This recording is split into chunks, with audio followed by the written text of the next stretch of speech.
Kaca kau dia tak. Oh. Dengan ni mana?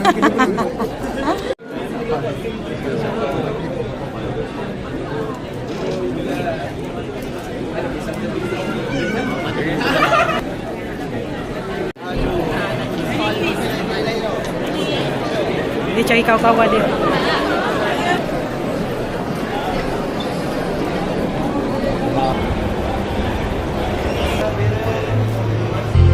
Puan duduk random ke? Duduk random, tapi di belakang yang tak ada beg.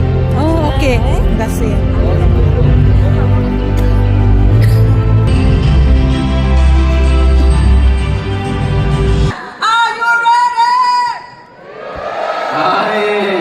Okey. Raduan kita telah pun masuk melalui laluan di sebelah kiri, tengah dan kanan dewan.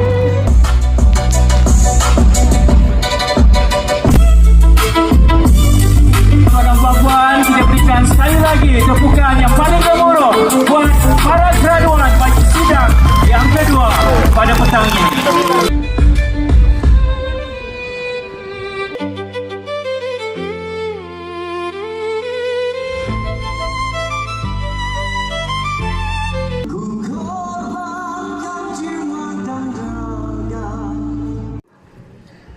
Alhamdulillah, setinggi-tinggi kesyukuran dipanjatkan kehadirat Allah Subhanahu Wa Taala. Namun saya berharap jangan berhenti di sini. Betul-betul